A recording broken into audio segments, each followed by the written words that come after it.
I'm mid-workout and I see that Cov have made a signing, so I rush home through the snow. We need to talk about this. Was supposed to film with Alex Craig today. I told him we have to postpone it. I was mid-chest try session, and I hear Jahnoah Markelo is now a Sky Blue. I got to finish the workout. What's going on, people? It's Joner Fat Cat. Welcome back into the channel. Let's talk about Jahnoah Markelo, Coventry City's new signing, which came as a shock to many. The position, the player, very unknown. But I've scavenged the internet, and I have found as much as I possibly could in a short amount of time to report on this. Let's get this video to 150 likes for our new signing. So, Jahnoah Markelo. He is a right winger by trade. He's played in different positions. We'll hop into the heat map of his last couple seasons, and we can kind of just paint a picture, take some opinions from fans of FC Zurich and whatnot, but let's just talk about his backstory, and then we'll get into the nitty gritty. So let me get myself out of the way. I'm sure we've all looked at this, but we will just quickly go through it. Jahnoah Markelo, Suriname, market value 1.8 million. 4.5 years left on his contract. That's a very interesting part of this deal. So it definitely wasn't a throwaway deal. He's had 15 appearances this season in the Super League, 2 goals and 3 assists. Last season, he played 28 matches, which is promising. He's bounced around from team to team, but very interesting signing. Right winger based on this season. So let's look at his heat map. It's going to tell you a bit of a similar story, but I do love looking at the heat maps because we've seen Footmob have some absolute stinkers before. They've had Josh Eccles as a center back and a 5-back. Sorry, this is genuinely so on the fly. I'm still pre-workouted in my system. Like my heart's pumping. And when I saw the signing, I just gasped. You probably saw my reaction on Twitter. This is the 25-26 season. This is indicative of the fact that he is a pure out-and-out right winger. He's left-footed. We know that Frank does like his left-footed right wingers and his right-footed left wingers. This is a dangerous sight. Okay, back to safety. What the hell? What's going on? Now let's go back to the season before that. Season before that in the Swiss Super League as well. They don't like this site. Come on, guys. This is serious. Very similar profile, but you can also see that maybe he had a little bit of playing time on that left-hand side. So if we go back to Footmob, let's see. Maybe he spent some time playing as a left winger. But let's go ahead and assume that he is a right winger. So let's see what we can pull on him before we jump into some highlights from the games that he's played well in and he's gotten goals and assists. He's had a couple of really good games from what I've seen, especially in the last couple weeks. So Jahnoah Markelo, you can see right there. So he does fancy a shot. We'll go ahead and we'll look at his goal catalog because I've seen some really, really promising cutting inside with that left foot and putting a little bend on the shot. A little bit of a similar to a Phil Foden vibe. So he fancies a shot, 2.95 shots per 90. That's actually second on the team. However, he is a little bit down on the totem pole in the goals per match. He's a winger, of course. He's just newly turned 23. You can see it right there. Shots-wise, he's at 31 shots, so he is just about in that top 5 on the attacking. So he's definitely trusted in the attack. He's also taken a penalty kick this year. We'll get to that a little bit later. He's gotten 3 yellow cards this season and 1 red card. Definitely something to keep an eye on. I'm sure, Frank and the team will help him reel things in like that. Hopefully there isn't too much of a disconnect there. I'm sure that he knows this is all business and it's not going to be any sort of mess around. Passing accuracy, I would love to see some passing accuracy. How about offsides? He has not been offsides this season. He's had 47 crosses. That is what we like to see. We definitely like to see that. Interceptions, he's only had 3, so a little bit concerning. However, he has won 10 tackles. Whoever is playing on the wings for Coventry City, especially recently, has to be able to track back and play defense. Even if you're not going to play good defense, don't foul. Just clog the area and just stop these crazy counters that we've been seeing. So all pretty promising things right there. He's drawn 26 fouls as well. He's committed only 12. Hey, we take that. Net positive. Let's see what else we can gather from him here. He has started how many games? He started 11 matches, so he's averaging about 78 minutes per start. So this is someone that you would feel comfortable putting right into a starting role if necessary. So that's pretty positive.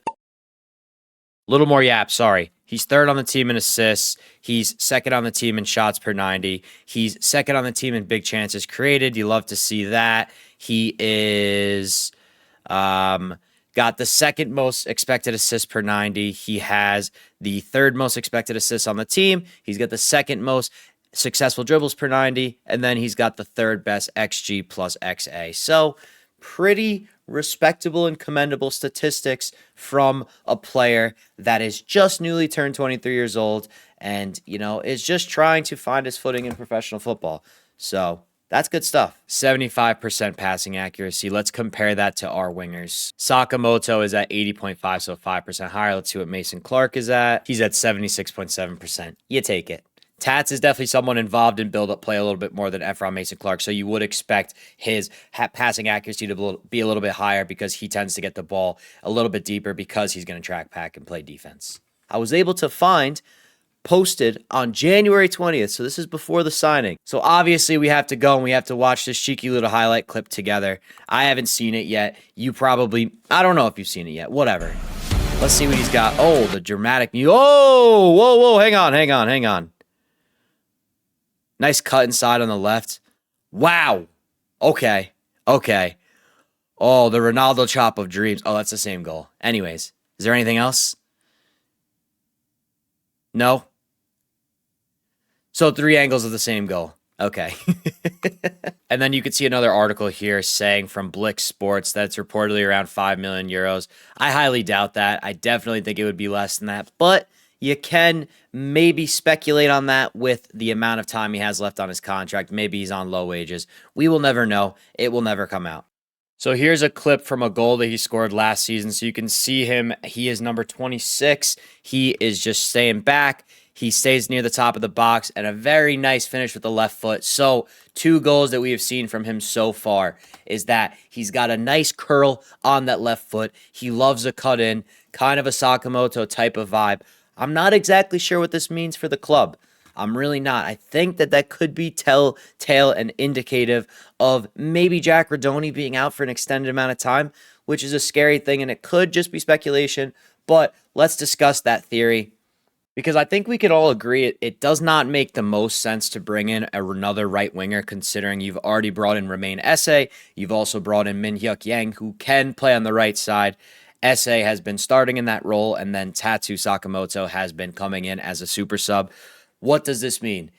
Is BTA getting a suspension? Is Rodoni out for longer than we'd expect? So I'm wondering if Esse is going to be moving centrally. Rodoni is going to be out for an extended amount of time. BTA, is he potentially getting a ban? We haven't heard too much about that. And then he is going to slot in on that right-hand side. And he is going to either be competing with Sakamoto or he is going to beat Sakamoto's replacement. He looks like he can be an impact player just based on 2 little highlights. So this is him on the ball right here, number 26. Take it on 2 defenders. Good physical right there. Clearly you can see he very much fancies that left foot. And they draw a penalty. So he led them to getting a penalty right there. And on top of that, he steps up as a confident 23-year-old with the left foot and absolutely buries it. You love to see the poise right there. Let's move on. So again, you can see right here, they like to put him on an island. Let me move myself. Let me get out of here. Piss off, Joner. Fancies a take on.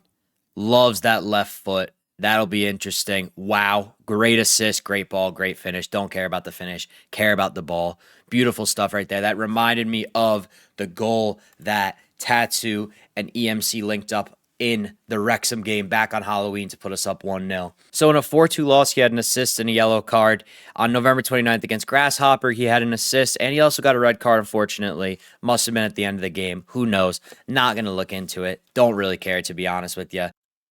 So, ladies and gentlemen, that is that. To be completely honest with you, I'm sure more will come out in the coming days. But theory-wise, someone is likely headed to the injury list or headed out because we obviously have already brought in 2 wingers. We just got Brandon Thomas Asante back. We got Jack Rodoni back going on about 2 months ago. Rodoni out, bring in another winger. What does that mean? Is Esse shifting inwards? Is he going to play in a different position than what he has been playing? It definitely looks like he is an out-and-out winger. He doesn't look like a wing-back. Defensively, metrics are pretty low. He doesn't spend much time back behind the ball. I'm sure he will, obviously, because that's how he's going to be coached here. He has spent a little bit of time on the left-hand side, but majority on the right-hand side. I think the best hypothesis would be that Romain Esse is going to shift inward. That's just from my perspective what I think. Let me know what you think down in the comments. Seen some good stuff today. I'm excited. It feels good. I know we all were feeling pretty down after the Norwich match, but to be fair, 6 points out of 9. I know this one just hurts. The history, the way that we showed up. But this is positive. So thank you. Get down. Let me know your thoughts. Have a good one. Peace out.